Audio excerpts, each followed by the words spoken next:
Newman, and if you are seeing this screen, I am hoping to assure you here that the live stream will start very soon.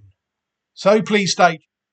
Hello, everybody, and welcome back to what is another video here on this Wednesday afternoon, the 28th of August. It's around just after 1 p.m. here in the UK. Thank you very much for taking the time to join me today. It is very much appreciated. Right, what we've got today is the first European-based Classic Watch 25 possible, heading onto the YouTube channel.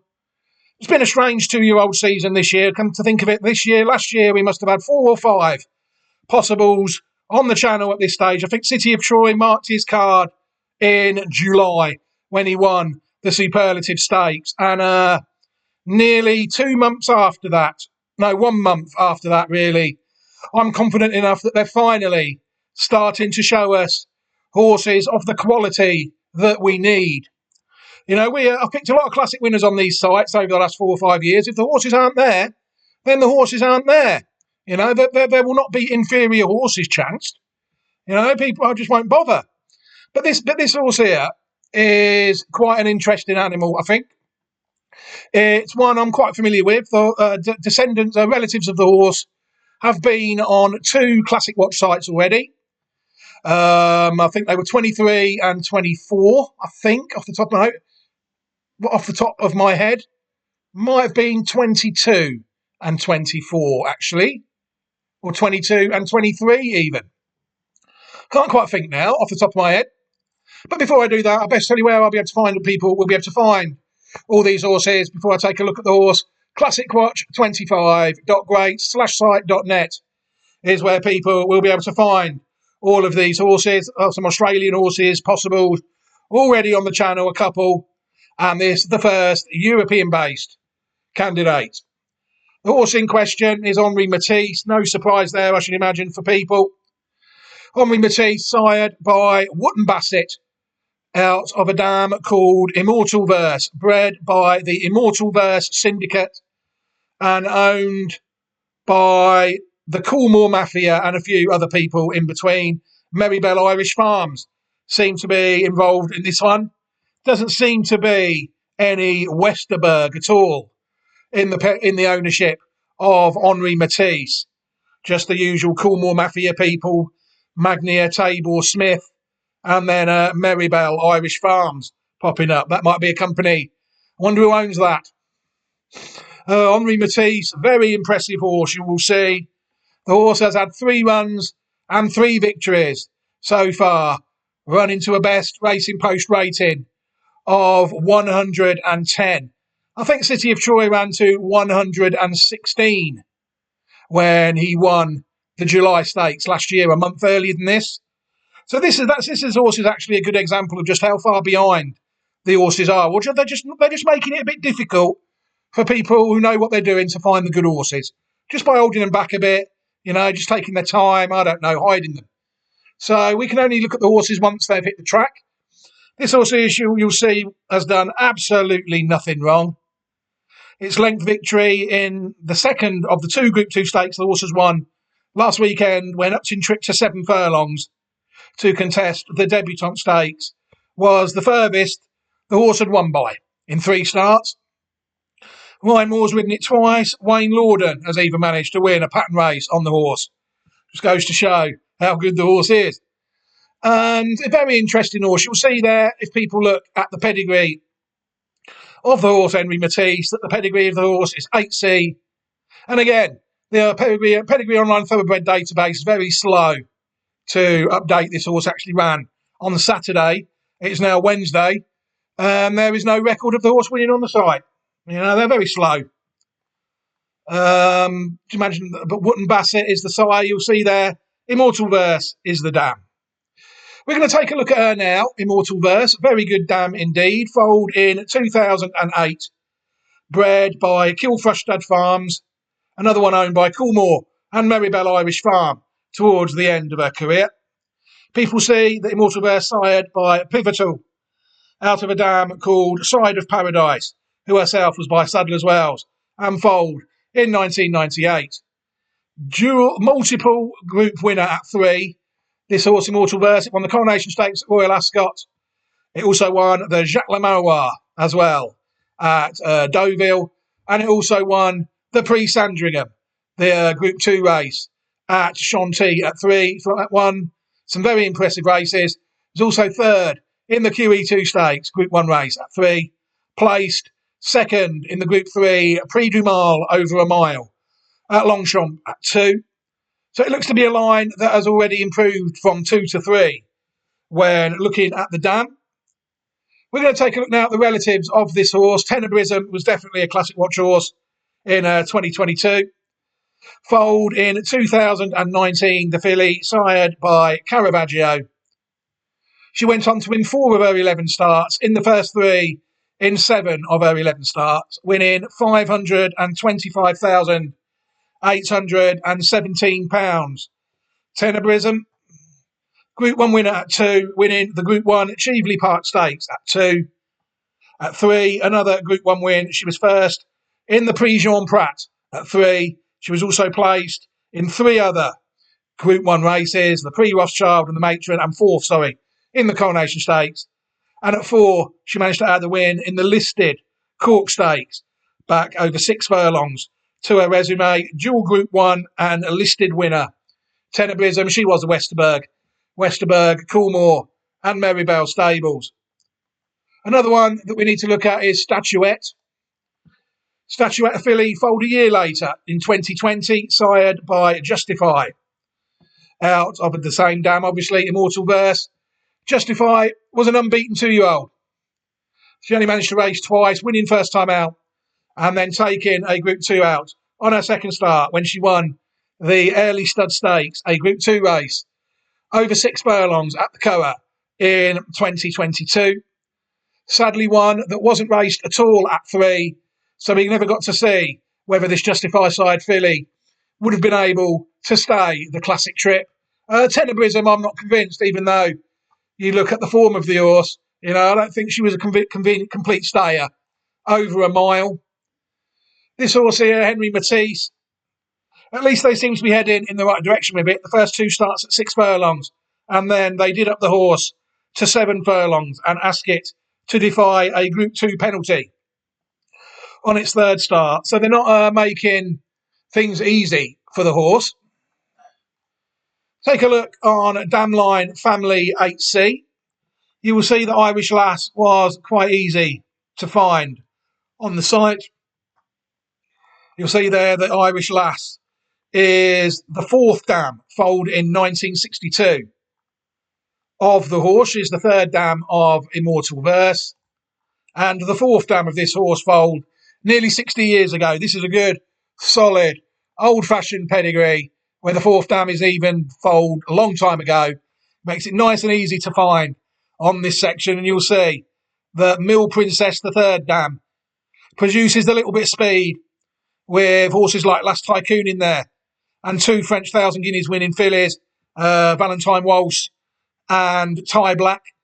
And if you go back to Irish Lass, who is the 4th dam of the horse, there's a few Derby winners there. Look, for Stamina, Derby and Oaks and St Ledger winners. Got Irish Ball, Irish Derby winner, Bicala, French Derby winner. Dual Derby winner there, Irish and French Derby winner, Assert. And you also got an Irish St Ledger winner there, Eurobird, as well as the dual Austro-Hungarian Oaks winner of 1999. So yeah, an ideal mix, I think, of speed and stamina in the background of this pedigree. And the reason that we're not going through the dams in the usual fashion is because I don't need to do it in this video, because there is already a video to Statuette that has been made on the channel. So all I need to do to allow people to look at the dam line of this horse is add the Statuette video card to the Statuette video in this video, which I will do now. And now it's just a matter of watching the horse win. Going for a change of approach this year. I think I can show you more than the last victory. If it's favourable to do so. This time I think we can look at all the 3 victories of Henri Matisse this year. We're going to go back now to May 2024, when the horse raced first time out at the Curragh in a £13,000 maiden over 6 furlongs. Loaded for the opener. That off over 6 furlongs. The Tallyhouse stud EBF 2-year-old maiden, and up for the lead on the left, Rodrigo with Native Honey as they tack over towards the stand side. Monumental Prominence with Adrenaline Rush as they organise themselves in these still early stages. Native Honey going. Oh yeah, I forgot to mention this video here is a bit glitchy for some reason, up to around the 40-minute mark, 40-second mark. It's not my video. I don't own the video. It's owned by Sky Racing and not Racing TV, even though they probably will put a copyright on the video. But it just sorts itself out in a moment. Apologies for that. Between them, followed by Monumental. And these are tracked by Red Evolution. On this side is East Hampton. Over on the far side is Ferdinand and Nuba, who's followed by Henri Matisse. And All Right by Me, Cadigan and Seaforth. They're tightly grouped, continuing their progress towards the halfway stage. And little between, Adrenaline Rush, Monumental, Native Honey, Rodrigo. On the left-hand side is Ferdinand and Nuba as they race to the final 2.5 furlongs, tracked by Red Evolution. And then East Hampton, Henri Matisse and Cadigan next, followed then by All Right by Me and Seaforth. They're racing towards the final furlong and a half, and it's still tight for the lead. Adrenaline Rush from Native Honey, Rodrigo. They're now panning out across the track. Coming into it is Henri Matisse and then Red Evolution. Cadigan is next. It's wide open inside the final 150 yards, and on the stand side here's Red Evolution battling it out with Cadigan and Henri Matisse. It's action in the centre. Cadigan, Henri Matisse, Red Evolution, 3 clear of the fourth in, who is East Hampton. Well, I think this one calls for a special Newman replay, because I do believe I'm going to show you now that this horse did win. Those that have seen this race maybe have their doubts after watching that at full speed. I certainly did at the time. People will see quite clearly when they come to the line. The Ed's horse is in front.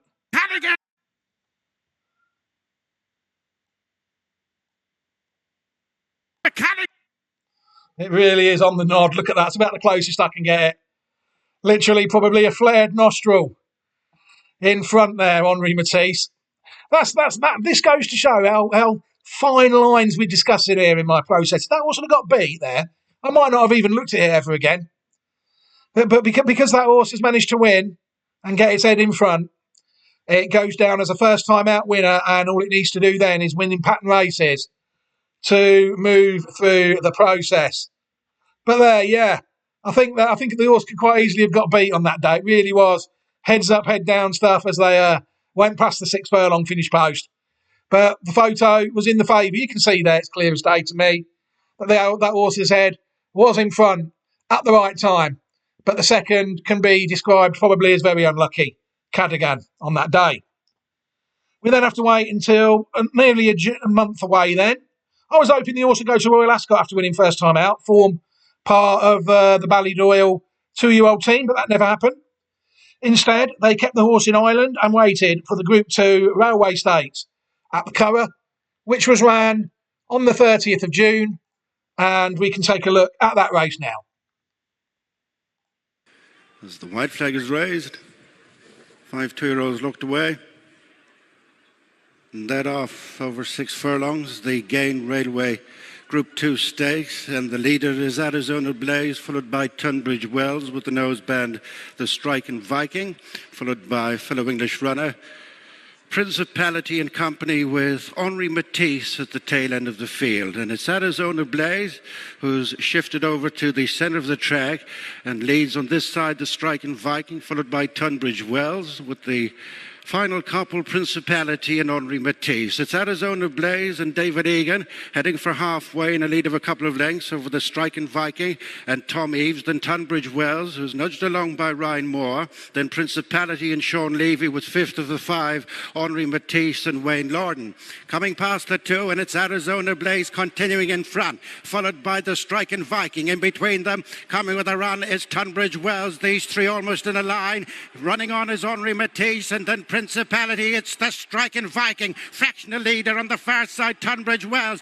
Henri Matisse is finishing best of all on the stand side, and from last to first, it's Henri Matisse who's got up to beat the Striking Viking, with coming back for the third Arizona Blaze from Tunbridge Wells, with last of the five, Principality. Henri Matisse takes it up a notch in the railway for Wayne Lordan and Aidan O'Brien.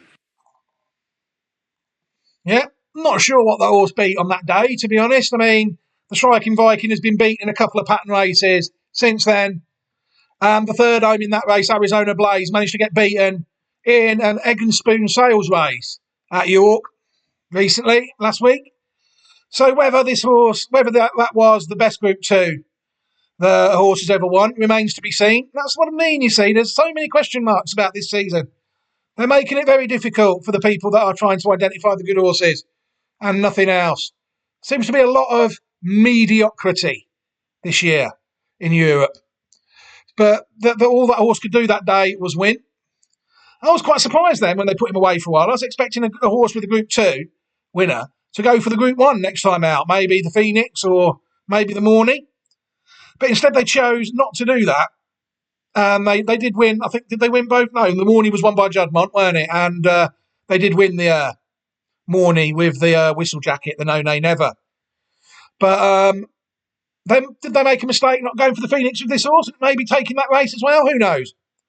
But what they did, they went with the No Nay Never, and it proved not good enough, whistle jacket. And then it bounced back and won in the Morning. They're sprinters and not classic horses, especially the No Nay Never. The other one, Barbouche, is by Kodiak, related to Giga Kick, Everest winner. So two totally different types of horses, I think. I thought people saw there that the horse really did stay on nicely, and the price of it that day was quite frankly ridiculous. And all I can do is thank them for the free wealth on the day. Incredible price, really, for such a well-bred horse.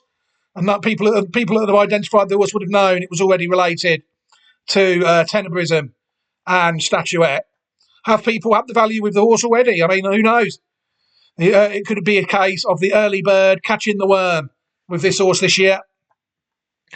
Those who look the best were rewarded. That's how it always should be. Henri Matisse, very interesting horse. And then when it went to defy a penalty in August, like I said, last Saturday, when it turned up in the debutante stakes up to 7 furlongs with a penalty, I was actually quite surprised to see it run.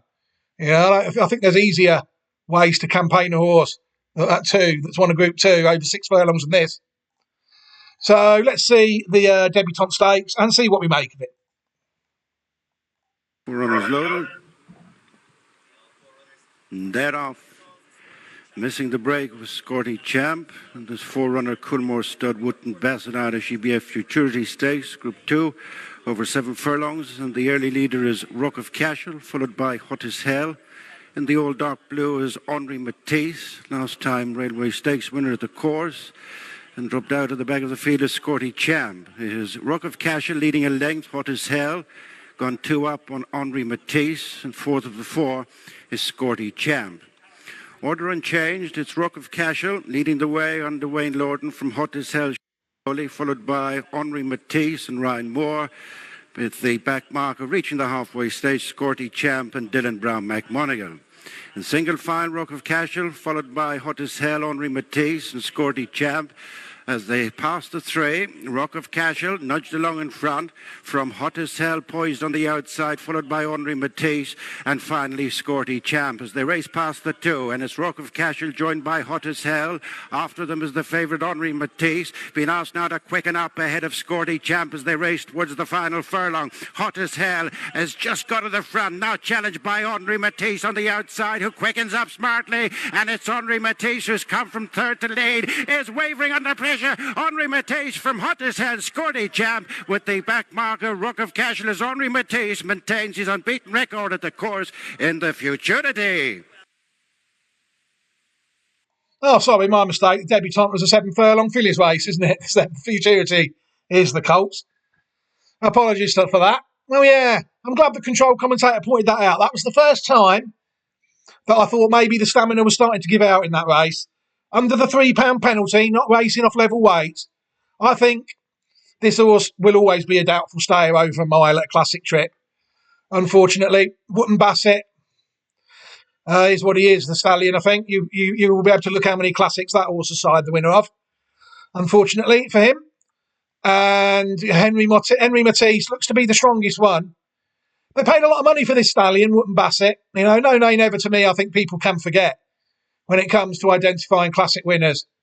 But I do think people have to sort of take a few of these on the chin. You know, I took many a no nay never on the chin the last 3 or 4 years. You know, it is what it is. You know, but these damn lines, they have to be proven. They are proven. You know, Tenebrism, I don't think she did stay the mile. I think that's evidenced. Statuette by Justify, I think that was probably the one that had the best chance of staying. If you look at the stallion it's by. But this one, Henri Matisse, you don't know, on that, would it, if there's a late lunger, will his stamina give out over a mile? Travels well, nice horse. The form is what it is. To defy a penalty and only get one extra on his rating from 109 second time out to 110 third time out, that would also indicate to me that the horse hasn't really beaten anything of note in that race. Although I will say the third, Scorthy Champ, is quite a nicely bred horse by Memas, who had won first time out. That was only his second run. And maybe signs of greenness as he was asked to quicken. But now he's been beaten, the Scorthy Champ will definitely have to win a pattern race to get his own little video. But to me, I think Henri Matisse is quite an interesting horse. Just a shame he's not by a stallion that you would guarantee that they would stay. Or there was proven classic success in the stallion bred. Coolmore struggling for stallions. They haven't got really any proven classic winning stallions now since the great Galileo has sadly died. People are down to Juddmonte horses really with Coolmore, with Kingman, and Frankel, or they're chancing Wootton Bassets, they're chancing Camelots, they're chancing Australias. A lot of Camelots in Australia get beat in classics. But this one here, Henri Matisse, despite being a month behind in the season, I think it's a worthy candidate to be the first Classic Watch 25 possible of the season. How will the horse fare? Time will tell. Right, for now, I can leave this video here. What I will do is, rather than leave you a link to a playlist containing only 3 videos now, I will leave you a playlist containing the Classic Watch 24 horses. People might be able to squeeze some ledger value out of all them. But for now, I'm going to leave this video here. What I will also do is give everybody an opportunity who has watched this video and has chosen not to subscribe to the channel at this point. I will offer you all an opportunity to do so at the end of the video. But for now, I'm going to say goodbye. Quiet week this week, I think, and racing-wise in the UK and Europe. We've just had the York Ebor Festival. We're getting closer to the start of the German pattern races at 2. There's a Group 3 today, but I didn't really think a lot of them. I will watch them all go round. But for now, I'm going to leave this video here. Hope you enjoyed it, everybody. Thank you very much for dropping by. Will Henri Matisse stay the mile at 3? Will he be a classic horse? Or have I identified a July Cup horse, a foray winner, or a Prix-Jean Prat winner by mistake? Time will tell. Right, I'm going to end the video here. Thank you very much, everybody. Have a fantastic day, and goodbye.